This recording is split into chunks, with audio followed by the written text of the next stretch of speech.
Welcome to Crafts and Minis. It's Thanksgiving here in the United States, so I came back to my parents' house, and I'm in their basement. And in the basement, you find all sorts of fun stuff. And I'm sorry about the sound. You actually might hear the floors creaking up above, and there's some water going through a pipe. But I wanted to show just a little history of my minis journey. Growing up, my dad did tabletop wargaming with his buddy, and they were mainly into historicals, but he got my brother and I into Warhammer, and this was in the late 80s, early 90s. It was still Rogue Trader time, and there are some real treasures in here. So I haven't opened up this box for years, and there are a ton of squats that we've collected over the years, but mainly back in the 90s. And squats were the space dwarves from Games Workshop, put out by Citadel Miniatures for Warhammer 40,000. They basically disappeared along the way. I think after second edition, their homeworlds were eaten by Tyranids or something like that. But there's a lot of classic Bob Ollie sculpts. And that's one of the things, sticking with the hobby over the years now, I realize there are so many cool connections in this community, and discovering different sculptors who you like. Some of my favorites are Bobby Jackson and Tom Mason, and Bob Ollie has such a classic style for dwarves and goblins. But you really start to see how large our community is. Pull that out. This is a thud gun.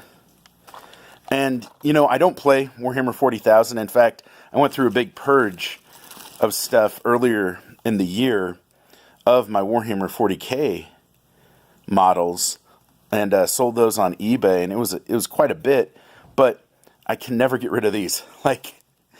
There's something, even though they're in quite a state of disrepair, even though a Space Marine might have been chopped down and put a dwarf's head on it, I just can't get rid of them. This is my history. This is my family history in gaming terms.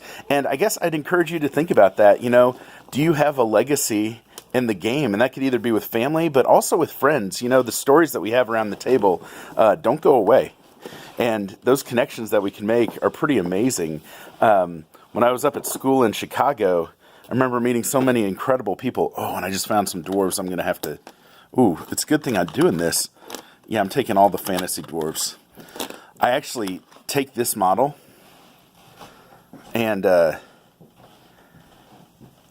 take off the axe hand. And I know some people are like, wait, you're converting 25-year-old models, and all the old Hammer folks. I'm not trying to get you upset, but yeah, I actually turn these into a cool conversion. I'll show you later. I take the axe hand off, and I put, if you remember the Skaven that had the really huge proportioned hands, I take those hands with their cool Skaven, kind of a little bit darker feel blades on them, the swords, and I put those on these dwarves, and then put a shield that's more cracked, wooden looking, from the Beastmen, and yeah, they turn out really cool. And you can then get spears for your dwarves that way. But I did not know we had all these fantasy dwarves in here, so those are going with me later. Some of these, oh, this is cool. These old original Blood Bowl orcs and stuff. These, I think we picked up later on from an eBay lot. These weren't the ones that I grew up with, because along the way you start just collecting this stuff, you know what I mean? And most of you do, and it can be a little overwhelming. It gets a little crazy, but that's part of the fun. And then, you got to think about why you're doing the hobby. And yeah, if it's just to be a hoarder collector, I mean, that's cool for some. Here's what's going to drive some folks crazy. Some squat bikes still in the blisters. That's awesome. Oh, this is awesome. An Orc Battle Wagon. This was a birthday present from my dad, this kit that I put together. And I still remember having a blast. One of my birthday parties growing up, we played on my grandparents' ping pong table, took off the net, set up this huge game, and it was some rules that this guy who had a game shop in a flea market. He had just a stall in a flea market, gave us like a sheet of rules, and we were able to play like different sci-fi battles with just those rules on one sheet. And I still remember that. That was amazing. But like, we had all these factions for a birthday party once and had a blast. Had all my friends over for that. Squats and Imperial Guard. No longer called Imperial Guard, but that's all good. So I really don't know what I'm finding when I open up this stuff. These are a bunch of plastic and metal sculpts. Again, squats and a few orcs. But my dad was the one who really got me into converting minis too. So there was this great box set back in the 90s from Games Workshop that contained fantasy like dwarves and goblins and orcs and dark elves, I remember, and maybe something else, maybe Skaven. And this is one of the dwarfs from that, but, you know, we put a little blaster gun on there.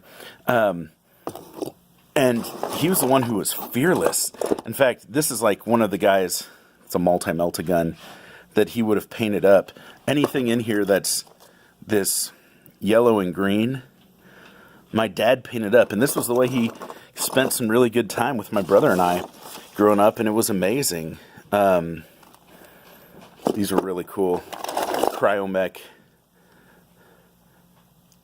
tanks. This is like a hover tank. It's awesome. That are resin, that we still have some unmade. Ooh, there's a cool little cannon. That could be used for fantasy, huh? So I say like used for fantasy, and I'm kind of focused on that right now because I go through my spurts, right? Like right now I'm really into like Dungeons and Dragons and the fantasy stuff, but I have played a number of games over the years, one of which was Warzone. They recently came out with this again, starting with a Kickstarter again, and it's from the Mutant Chronicles universe. There was a really bad Mutant Chronicles movie. Well, I mean, maybe you love it. I don't know. I thought it wasn't that great, and it's amazing because it had Ron Perlman and John Malkovich in it. But Warzone was one of the first. It was the first game like I really took ownership of myself as like a game I wanted to play off on my own, and kind of, you know, those teenage years, getting into that. There was a game store at the local mall that I went to and played just a little bit. I mean, it was probably 2 times top that I even played at the mall. But I still remember my army. I still remember getting that ready. And there's something about going to your game shop. Like, I'm a huge fan of our local game shop. And, like, it's Thanksgiving in the United States. Tomorrow's Black Friday. The miniatures companies have really embraced Black Friday as this time for sales, which I totally get. And I'm all about it, but, you know, I like to support my local shop. And earlier this week, I was going in to buy, I was going to buy some bandits, actually. I love the bandit models from Wizards of WizKids. The new one, like the Nolzur's official Dungeons and Dragons bandits, one crossbowman and one with just a dagger. And I like doing head swaps on that guy because he has an eye patch.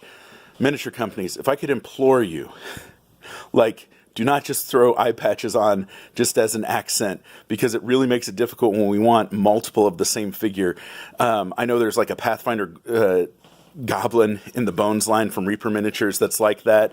I remember Dave over at Miniature Mashup talking about that once. Like, how many times do you need to have a guy without an eye? And I actually was thinking about that because I have some of those that I was starting to use in a game. And I'm like, maybe the goblins had to sacrifice their eye for whatever big bad creature was in their area, right? As part of some ritual, or just as an offering that, like, he would be their other eye and they'd only have one eye, whatever. I was trying to do it based on the miniature, which is kind of how I do the role-playing games, is I let the minis be your guide. And it still didn't work. Like, I know one of the Bobby Jackson ogres, which I love from Reaper, the newer ones, that came out in Bones material also. One of them has an eye patch on him, so I've started doing head swaps on my Bobby Jackson miniatures, which I love that guy. So, but you put eye patches on stuff, and you're in a candidate now for eye swaps. I'm trying to be careful. This is an old pizza box. Like, back in the day, this is what we did. We stored our miniatures in pizza boxes and did not treat them well. And it's crazy because, look, again, old blisters. Look at that. Space Orc with Evie Stubba. $5 back in the day. Now, today, I know everybody makes fun of Games Workshop prices today for how high they are, and I did see a new model like $40 for a very regular sized model the other day, which I was like, that is crazy. But there are still companies putting out $5 metal miniatures.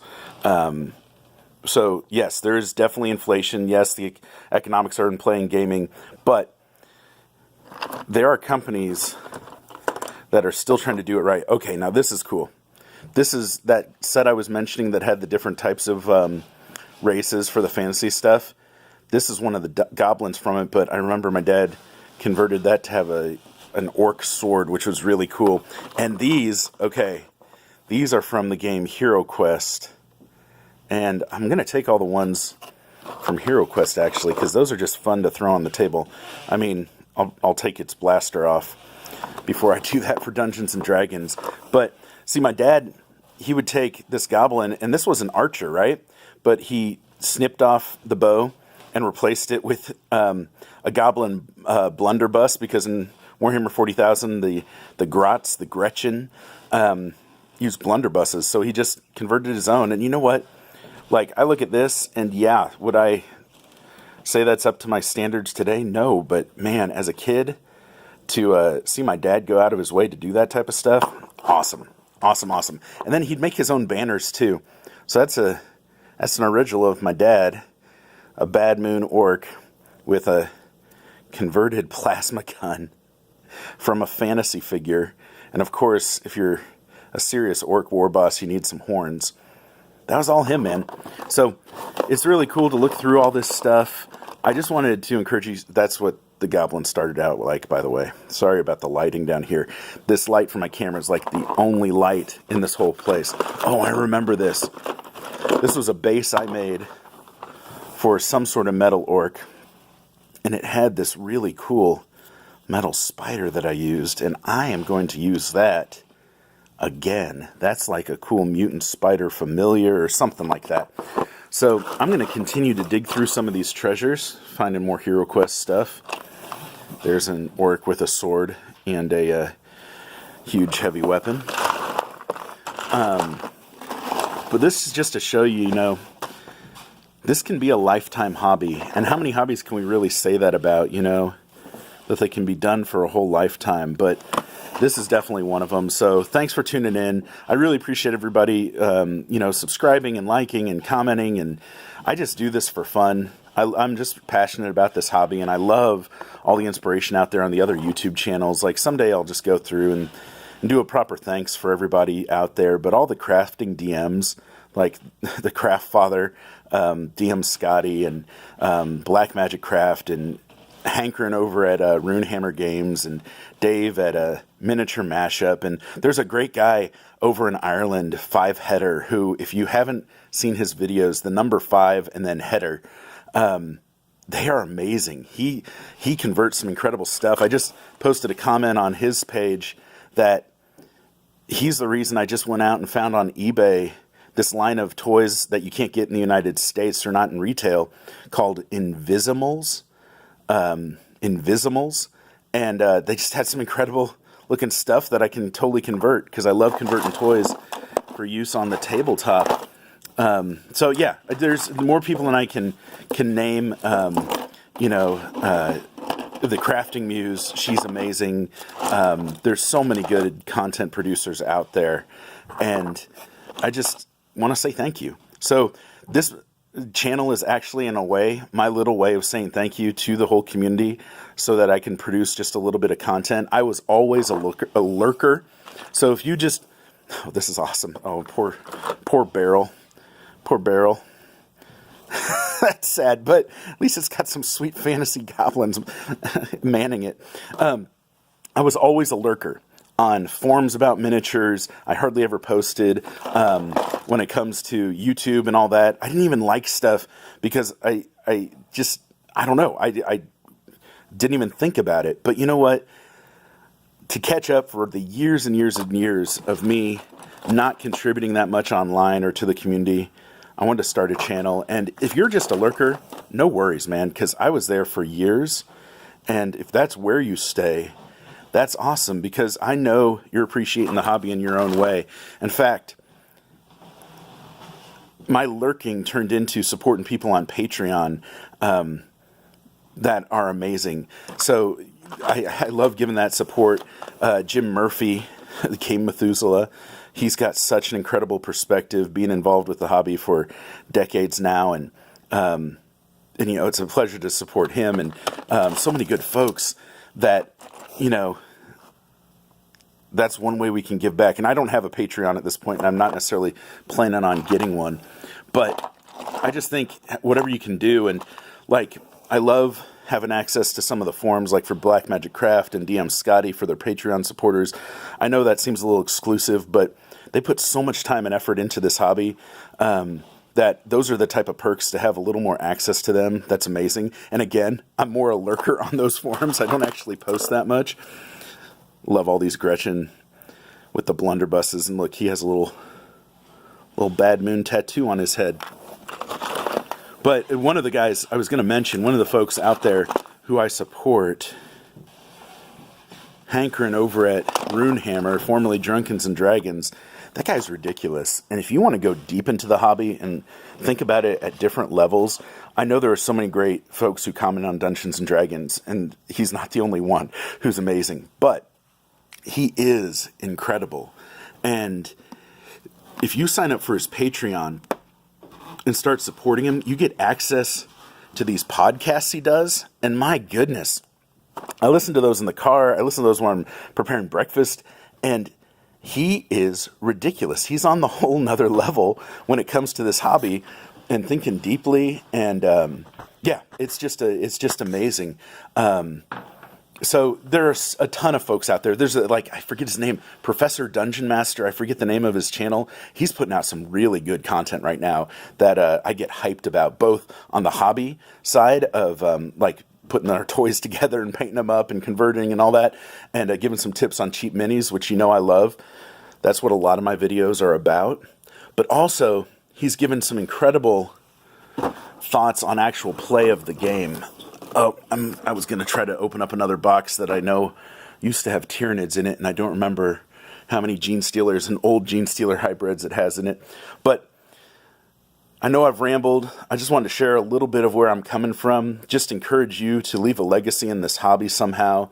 And even if it's simply doing a like on a YouTube video, listen, from all the other content producers, and it's weird to even include myself in that, I just want to say thank you, because just the little act of doing that means more than you can know some days. And I know the quality of my videos is not up to par with everybody else's, and hopefully over time I'll improve that. But, you know, this is something that we do together, and we get to share ideas, and we get to just encourage one another. And it is amazing when you run into somebody else who takes this hobby seriously, who, when they ask what you're into, and you say tabletop gaming, they don't just say like Monopoly. And when you ask them, you know, like kind of the feeler questions, well, like, are you familiar with like Settlers of Catan? And they're like, oh yeah. And then they know some other board games. And then you're like, well, you know, I do the miniatures gaming too. And then, you know, there's still unfortunately a stigma with Dungeons and Dragons, but you just got to be bold and don't be ashamed of what we do. You know, this is an incredible hobby that's helping a ton of people stay connected, dream big dreams. And I'm just really grateful for it. So thank you. If you're in the United States and anywhere else, have an awesome Thanksgiving. Since it is Thanksgiving, I just want to say I'm grateful for everybody out there. And just I'm grateful that you're considering being creative, using your talents for good work in this hobby, and that even by watching this, you're trying to stay connected. All right, go get after your hobby.